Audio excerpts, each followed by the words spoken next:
You talked about covertly, you talked about the need for distribution of power in Delta State, like it has always been the zoning thing, like you talked about, which is likely going to be seen as a major factor in deciding what happens in election 2027. How do you see that coloring the power play in Central and the other senatorial zones? When you say coloring now, so the average, politics will always play its parts. People, you have different kinds of people. People who believe that party, whoever my party brings, I go with irrespective of the tribe. We have buckets of people with different orientation. But I am giving a more global outlook from my discussions with ordinary citizens, leaders across the state, particularly in my senatorial district, which is Delta South.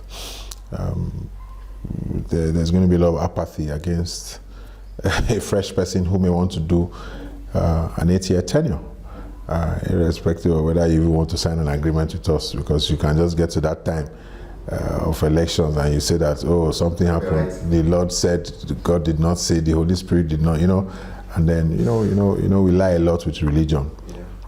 But the truth is that is the general perception that I get.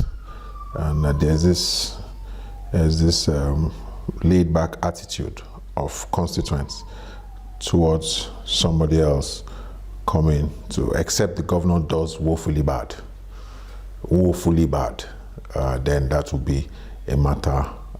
But I think that people are saying, and I'm sure it also comes to Delta North, because what you see in Delta North is they're waiting for South to finish, and then people calculate that deep, So I think that will color, and like I said, except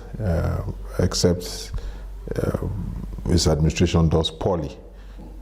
If it doesn't do poorly, then there may be no reason to, whether you're in PDP or APC, particularly in the South, to bring in somebody new. Speak to the conversations in the polity in the state. There have been clusters of impression about governance. In your estimation, in your understanding of politics and governance, how will you describe Delta State in the last 2 years, the last one? You want an honest response. I've been out of politics in Delta State in the last 2 years. I only recently began conversations, but I will not be a good judge because I've tried to block my ears, block my eyes from what's been happening here. I didn't support the governor, who I don't have any issues with, but just didn't support him. But my leaders and I have had conversations. His Excellency Senator Kowa and I we've had conversations, and we're just now beginning to get involved in the politics of PDP. I had taken a leave to try to attend to my businesses, and then at some point I was appointed DG of Algon, so there was a lot of work to do.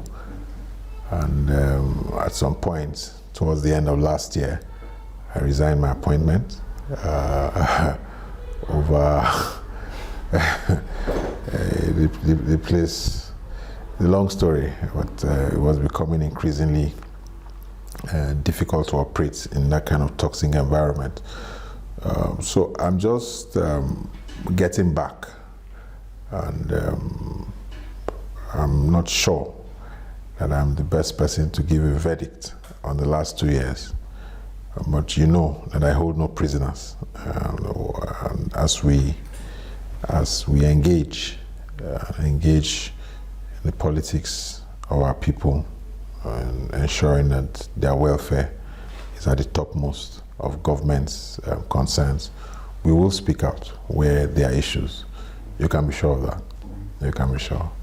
I would like to get your insight on the political atmosphere in Edo State, where you've been in Argon, you've been Argon Vice Chairman, apart from being the Chairman of Argon Delta State, you've been Argon Vice Chairman, you've been DG Argon.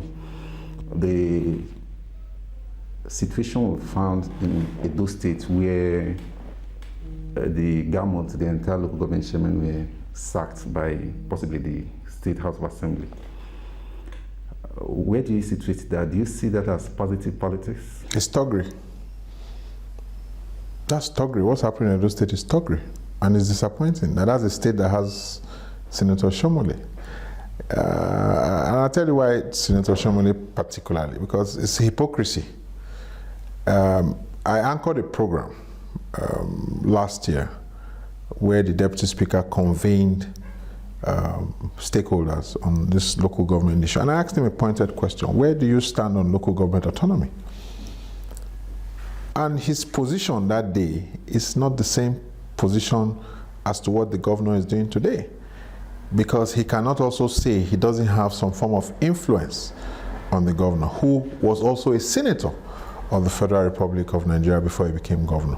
Now, even if you don't concede that the local government chairmen are thieves, the House of Assembly asks you to bring your income and expenditure. They were elected chairmen, elected by the people, irrespective of any form of election. There was an election by law.